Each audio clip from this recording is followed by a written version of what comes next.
tell us something about your family, where your family came from, your grandparents, your parents, all that kind of stuff. Yeah, well, I grew up in the Roar, between New Ross and Greg for people who don't know. Not a famous place. My family are farming there for several generations. I recently discovered the home place of my great-great-grandfather up in County Carlow, in Auchnedleer, at the foot of Mount Leinster. I went into that farmyard 3 or 4 months ago, and I felt a great sense of a feeling of satisfaction that I was able to go back there where my great-grandfather was in the 1700s. Now, that was kind of a freak that I found it, but anyway, I did, and I'm satisfied I was in the right place. Went to school in the Roar, and primary. Went to CBS in New Ross, secondary. Went to college in Cork, thirdly, and came to teach in Slieverue in 57, and never left it. And to get to college, I mean, was that UCC then? Yeah. Was that very unusual for a young lad in the Roar? It was, in fact. Okay. It was. In fact, it was a bit unusual for a young lad to go to second level even at that time. Not totally, but somewhat. I'd say only one other of my class went to secondary school. So you're quite right in that, yeah. And why? How did that happen? Was that because you were an exceptional student, or was it because your family were kind of pushy? Or My family were pushy, for one thing. Exceptional student, no. Forget that. I was the eldest on the farm, and I had traditionally I would be the one to stay at home, but I wanted to do agriculture at college, and I mentioned this to my father, and he said to me, "Look," he said, "you're the eldest, you're the first of 6," he said, "and the others have to be started out as well." So in other words, he was saying I couldn't afford to send you to college. So anyway, in the heat of the hunt, I got scholarships, and got through. And what subjects did you pick in UCC? Oh, I was science. Oh yeah, and came here as a teacher of rural science, which is plant life and animal life and so on. Oh, was that your first appointment then into Slieverue? First and only. That's gas. Yeah. And so you came in. Very unusual now. Yeah. What year did you come into Slieverue? 57. And was that into the tech? September 57 is the tech, yeah. Okay, and that was just open, was it? That's it. Well, in fact, at that time, the school was in a temporary building attached to the parish hall.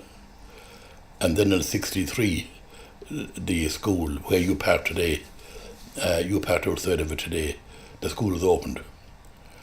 And then it ceased as a school in 2000, when the Abbey College, Slieverue and the nuns in the convent were seeking additional accommodation for 4 or 5 years in the early 90s. And the department eventually said, "Look, forget it." They were saying, "Forget it" all the time. They eventually said, "Forget your extra accommodation. If you agree to amalgamate, we'll give you a new school." And that's what happened. Right. And when you came into Slieverue then, what age were you as a teacher? I was 22. Okay, so you were very young. No, well... Nowadays people would see you as very young, I suppose. Yes, because nowadays, having got a primary degree, you have to go on and do a master's and all this sort of stuff. And did you like teaching straight away? I did. Okay, what was it? Loved it. But the day I retired, I wasn't sorry. though I loved it. I ended up being principal there for quite a while, and that's what wasn't so good. So you like the face-to-face work? Yes, No. absolutely, with the children, absolutely, yeah. And what was that about? I mean, because I've heard from some of the young people, they're not young anymore, but I've heard from some of your ex-pupils that they loved you as a teacher. So what was it that I don't know. yeah, what did you like about teaching? I like mixing with people, I suppose, and liked pushing them on and trying to get the best out of them. Very often they didn't like me, now I assure you. But maybe in their ancient years they've changed their minds. And when you came to Slieverue first, what was the parish like? I mean, how different was it to the Row or Oh, not much different. A rural parish, just like the Row, which I loved. Maybe not quite so rural now, but Slieverue that is. But it was not that different. And and did you get involved straight away in the community? Or I did, yeah. With what? Initially with the hurling club, I'd say, and very well also with the Macron Farmer group, and then as time went on, other bodies. And did you always have an interest in history? No, well, to a point, but no, I didn't have a deep interest in history. What influenced me was what really got me absorbed in history was EIGSE Slieverue. Now that was formed in '78, and when I saw what it meant to people and meant to myself, I got very interested, and really didn't get to study it very much until I retired. And since then I have given it a lot of attention. Mm. And like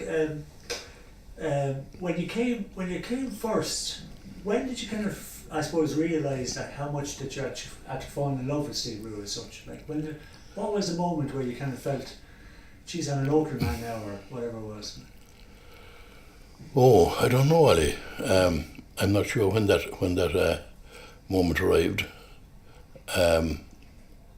I can't remember, but I never felt uncomfortable here, never. Okay. And then just about the parish itself, could you tell us a little bit about your own observations of the parish, whether it be the layout, the houses, all that kind of stuff, Yeah. What have you noticed, Well, the parish, Slieverue is the Irish for it, and there's some bit of debate, or was, as to the meaning of that. The Rua is easy, red, and due to the iron oxide in the rock. The water here sometimes is very red. In fact, some wells have to be discontinued because of that one down in the village now. That was a public well, and that was discontinued eventually for that reason. It was awful, unusable due to this. So the red is from that. Then is it Slieverue, meaning the red way, or Slieverue, the red mountain? And I eventually have come down in the side of the mountain for two reasons. The road going up here is called the Mountain Road now, and I have seen it on old documents, the Mountain Road. And also I have seen on old documents references to the land on the mountain of Slieverue. And now there's no mountain, but there's high ground up here. So that must be what's been referred to. Mm. And even in English, don't they say Ballymountain around here, don't they? And stuff like Well, well, there is a place, and Ballymountain. Well, there's Ballymountain Monkine as well. Okay. Seems to be. I'm not sure what that means. Okay. And just with there was some big houses around this area, wasn't there? Oh yeah, and they were very much a factor in the life of the parish in up to 100 years ago, roughly. Down on from Ferrybank right out to Drumdowney, high ground in general overlooking the shore, and the landowners there, mainly big landowners, they picked lovely sites and built lovely houses on overlooking the shore. Snow Hill House would be one of those. Bellevue House would be another, or Bellevue. Now, those were very significant places in the life of the parish. They gave good employment in general, and Bellevue in particular, the workers seem to have a lot of good things to say about it. So they were important. Now, some of the families in Bellevue, a man called Richard Shiel bought Bellevue in 1780.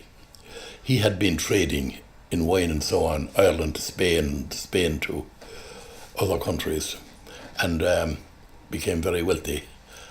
And he was from Ireland, but I have failed to find out from where. Edward Shiel, I have failed to find out where he came from. But he wanted to buy an estate or buy property in Ireland at that time. Bellevue was, the house was for sale. It wasn't Bellevue, there was no house, in fact. The land was for sale, and he bought it and built a house on it, which he called Bellevue, beautiful place, from the French. And the land originally had belonged to the Fitzgeralds of Gortines. It's in the townland of Gortines. And the Fitzgeralds had been sent packing by Cromwell. And some of the Cromwellians had that property for quite a while. And then a lot of them were spendthrifts. And this came on the market, and a man bought it, Shiel.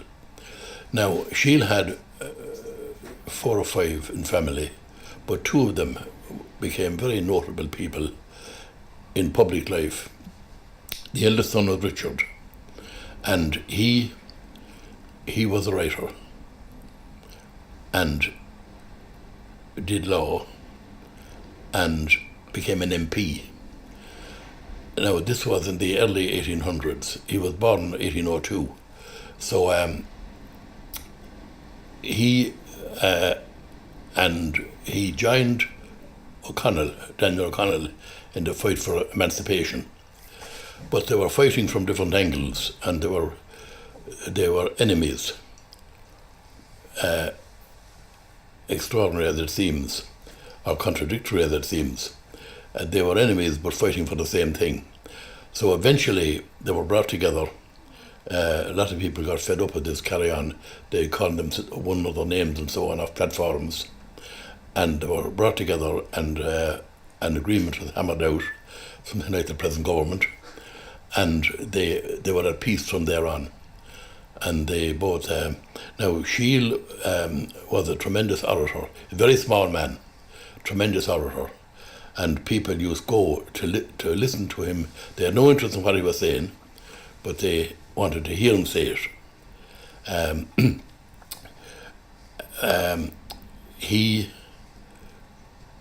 He was one of the eldest son. Then there was Justin Shiel, and Justin became an army man with the British, of course, at the time, and was sent to East India and made a big career there and became a major general and was knighted, ended up as Sir Justin Shiel. So they were products of Gortines. The other big house then was Snow Hill. Now, that had been the property of the Stranges, Strange or Strang, Strang's Mills, that family owned Strang's Mills. They were huge landowners, particularly they owned most of Glenmore, and they lived down where Kelly's are now in Ellerstown. And again, the strangers were sent packing during the Cromwellian thing, and it was given to a family of Snow. Now they were British. They were from England, and they were tent makers in Cromwell's army. So this was a lot. Most of those, they either gave money to the army coming to Ireland to sort out the Irish, or they weren't paid while they were here. So they had to be recompensed, and hence they got land and estates very often. So the Snows got Drumdowney, and a lot of places other as well as Drumdowney, huge estates. That was in the 1680s or thereabouts. Within 100 years, they had worn themselves out, drinking and carry on, and the place was for sale again. And a man called Power bought it. Not Patrick. His name won't come to me now. And it became Power's. Meanwhile, the Snows had built this mansion, magnificent building, probably about 1780. 3-story, 30 rooms, I think, a basement, magnificent. There are pictures of it. We have pictures of it in Slieverue. So that Power got that, and they lived there. He bought that in 1808, and they survived there until 1945. The last of them was a lady, Violet Power. She volunteered during the First World War, trained as a nurse to went to the Waterford, and did tremendous work as on the battlefields as a nurse. Was decorated twice for her efforts, and came back to, when all that was over, she was there on a voluntary capacity, wasn't being paid. So in the meanwhile, the farm was being looked after by a manager, not very well, so it wasn't producing much. She was living off of it, but there wasn't much left. So when she came back after the war, she came back to a very run-down estate and was struggling with it.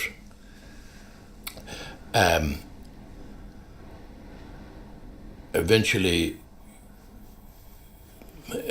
she married a man from Tipperary. Again, his name escapes me. He was he had horses, race horses, etc.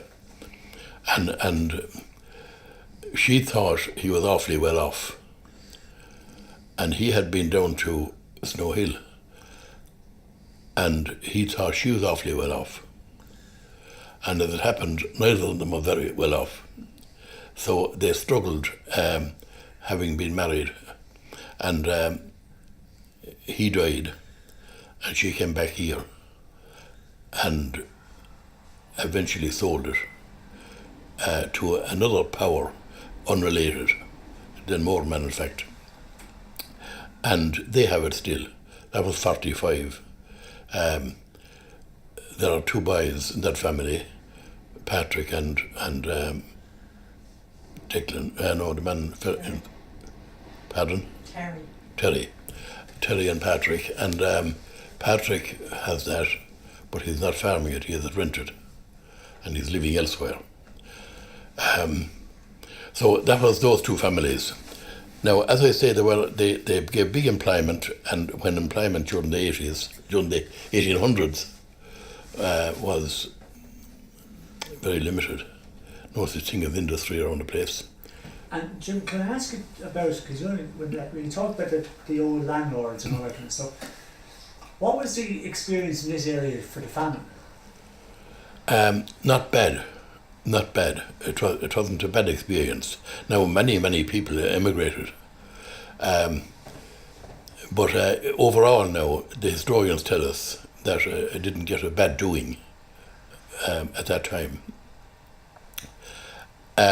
Was that because of the landlords, or was that because of that there wasn't many peasant farmers? Or Well, you see, the peasant farmers were okay because they were able to grow something. They had spuds and they had maybe turnips and so on. It was the non-farming people living in cottages or living in hovels. They were in trouble. And it appears that they were helped out to a degree anyway, and that the famine didn't strike Slieverue too badly. Or that's what we're told. okay. Yeah. But there was quite a bit of emigration, you say. There was, yeah. And isn't there a big connection here between here and Newfoundland? Yes, absolutely, yeah. Even earlier than that was happening. There is, yeah. Now, so that was the Shields and the Powers. Now, the other side of the parish, it is strange. That side of the parish down towards the river, we had those two, particularly those two families, and they worked the land themselves, or they had managers in or whatever. The other side of the parish, the land, again, it was owned by landlords, but the landlords weren't living there and weren't working the land. So the tenant farmers were allowed to remain, or the Ibrahim people to work the land. And so there's somewhat of a culture difference between those two sides of a small parish, which is remarkable. And it is emphasised in one way in the old Irish names of fields.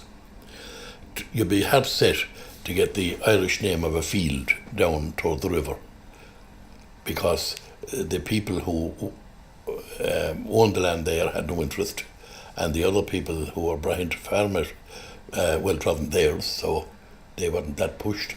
But up here, towards up toward Bigwood country, but in Slieverue, the farmers owned the land. Well, they worked the land, and there were tenants there, and the names of fields and places up there were more prevalent, the Irish names. In the midst of all that, John O'Donovan was born in 1806, and in the midst of all the period I'm talking about. And Donovan came from a farming background. His parents were tenant farmers, very different from the landed classes down here. And at that time, it was most unusual for somebody from Donovan's background to achieve any position, any public office, or any honour, because of the prevailing conditions at the time, the social conditions. Donovan's, as I said, were farming up here, and in the years after the Napoleonic Wars, the 1812, 13 and 14, there were great years for farmers because of the huge demand for food by the armies, the Napoleon armies, and there was food being exported out, and good prices were being obtained. And then the war ended, and things slowed down. And then in 1816 came, or I should say, John's father, John O'Donovan's father, Edmund, he was so confident of things, he built a new house on his little farmyard in 1815, and was of course paying his rents to the landlord, and got no recompense for building a new house, no grants. And then came 1816, and the prices, as I say, had been reducing due to the end of the wars. But 1816 it seemingly was a most disastrous summer. It was the year, it is called since the year of no summer. And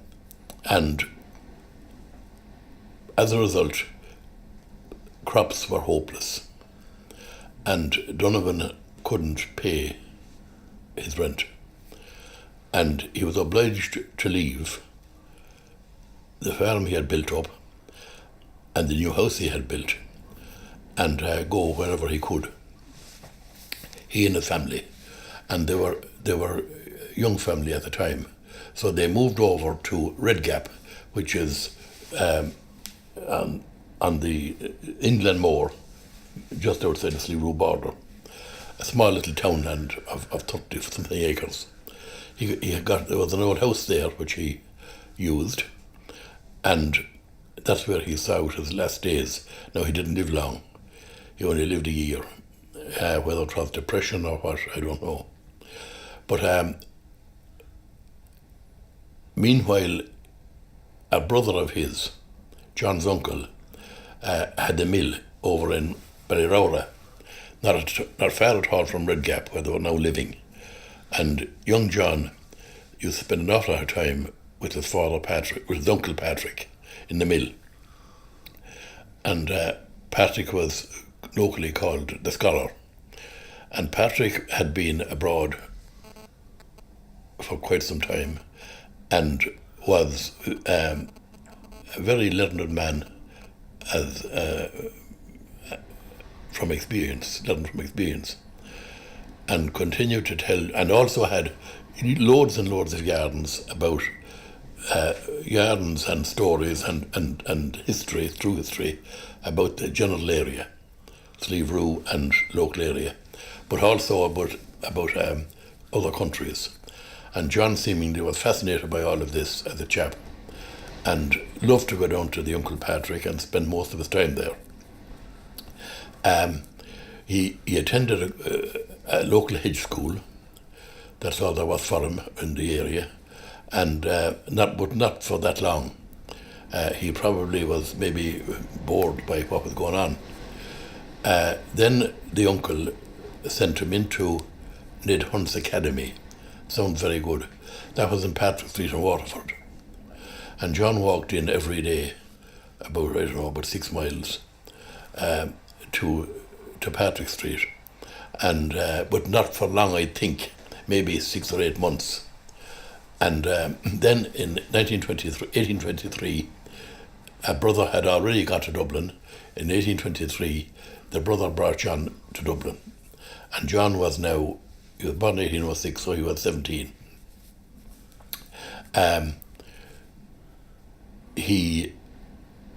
The brother got him into a school there, and he was very happy for a couple of years, and then he got a job in the records office, a departmental establishment, and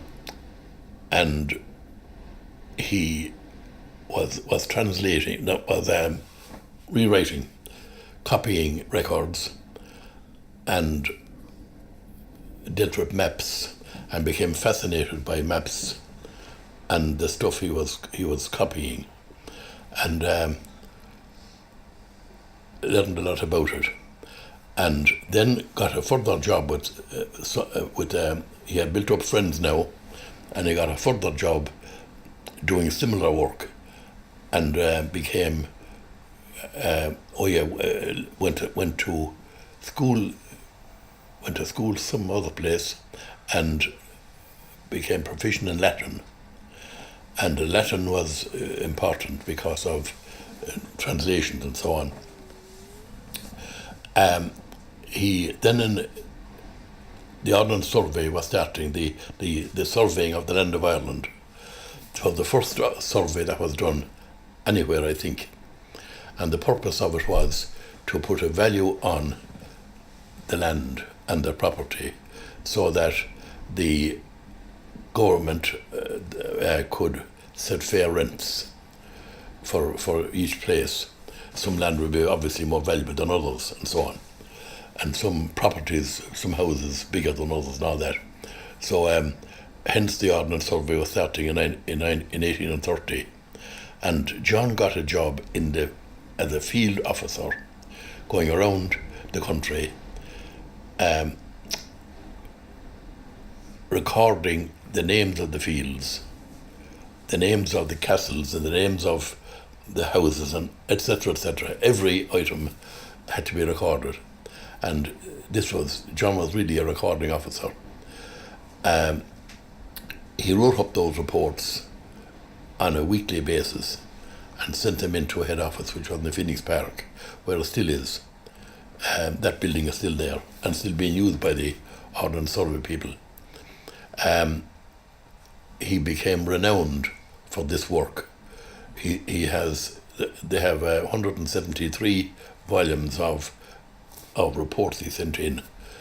They're in the Royal Irish Academy, and they are much used by all sorts of people.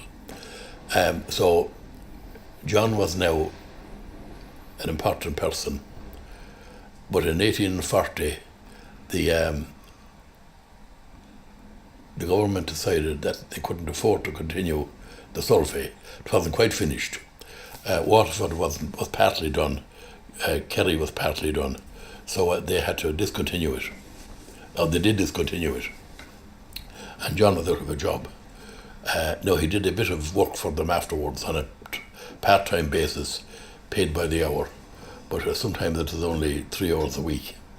It wasn't worth much to him, so he had to go freelance and look for work, and he proceeded to work for himself, as it were, and he did a dictionary of Irish, an Irish dictionary, and this was published in 1845 and was immediately acclaimed internationally as a wonderful achievement, for which he got awards. He then translated the annals of the Four Masters. Now, the Four Masters were scholars who they were clergymen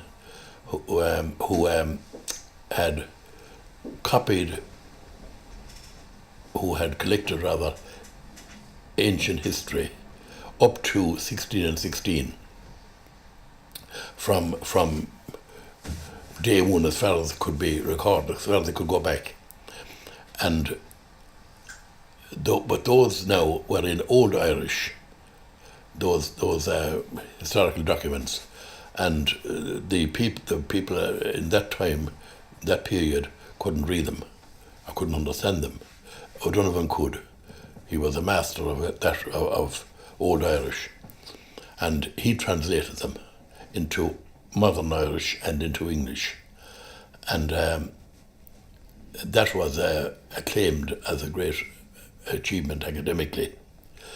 He then he did a couple of other jobs somewhat like that, and became was honoured by being asked to be professor of archaeology in Queen's University in Belfast.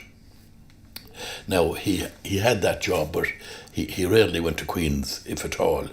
It was a kind of a title more than anything else. So he had a big family, 9, all boys. 3 of them died young. 3 of them joined the Fenian movement. John was a pacifist, wouldn't agree at all with anything that the Fenians were doing. He was disappointed by this, but couldn't do anything about it. He supported them every way he could, nevertheless. One of them became a fairly famous reporter. I'm missing the word now. A journalist sending back a war journalist, sending back reports to Britain about wars in eastern countries. None of them married, so John has no descendant. He died in 1861 and is buried in Glasnevin in the O'Connell plot. Now, that was, then anyway, a fairly prestigious place, but John, they couldn't afford to buy a plot there for him, so a lot of his friends in Dublin and elsewhere chipped in and bought a burial spot for him, which is rather sad, and put up a very fine monument in Glasnevin in the O'Connell plot. EIGSE Slieverue have in twice now refurbished that monument. The last refurbishment was last year.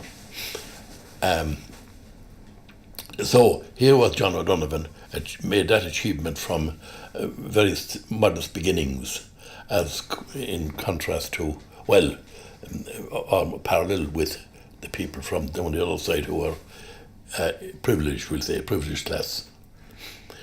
Now I'll go back to Atherton Moor for... Before we leave John O'Donovan, yeah. What's he most famous for? Is it the actual mapping, or yes, is it the Irish language? Which? All of it. Okay. Yeah. He is still being referred to, or his documents are still being referred to by scholars today. What did O'Donovan say about that? Did O'Donovan cover that? And his work is still being used. But you know, in the famous play by Brian Friel about translations, yes, where they look at the whole thing of how the Irish language was translated into English. Yeah. How did Donovan do it? I mean, how does he fare in all that kind of thing?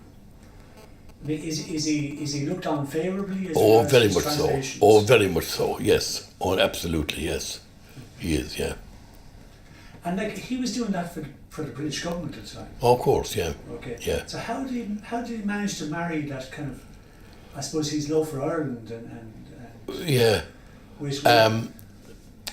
Well, they seem to have approved of what he was doing. Otherwise, it would have been discontinued. They seem to have approved of that. Now, he grew up in Atherton Moor, and that translates as the place of the big house. Now, for a long, long time, I've been looking for the big house, and there's no big house up there, as we know it, like Snow Hill, or never was. Now, the World Authority on John O'Donovan is Michael Herity.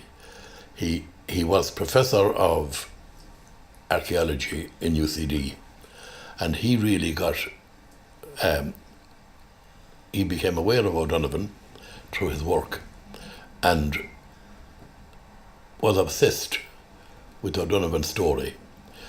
And he was down here many, many times in Atherton Moor, and in the big house, the property is there is now owned by, well, Doherty's owned the site where O'Donovan, a Doherty family, where O'Donovan was, where he was born and grew up.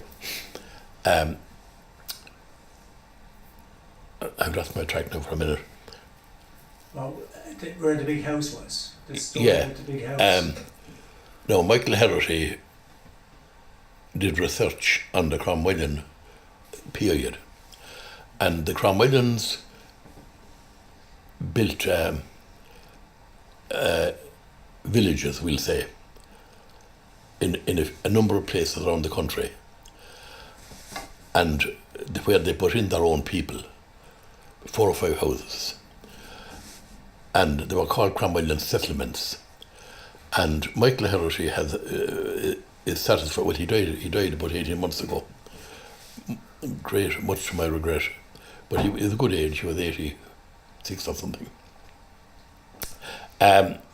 Michael established fairly definitively that Attymoor was a Cromwell settlement, and that there's a family of Sinnott up there, and Sinnotts lived in this 2-story house, and Michael is now satisfied that Sinnott's house was the big house, and that is there since the Cromwellian period. Now the Sinnotts moved out of that house some 20 years ago and built a bungalow nearby, but that house is still there. Now Michael and I were trying to get funding from somebody to protect that house, or to make sure it was protected.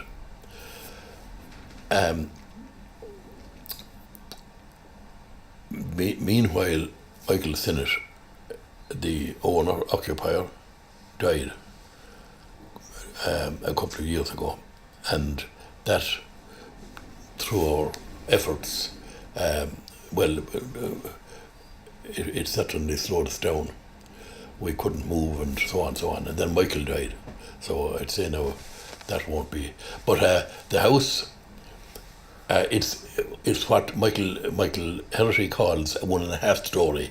The small windows in the 2nd story, up over. You know the house, Dick? I do, yes. Yeah. That it seems is the big house from which Attymoor gets its name.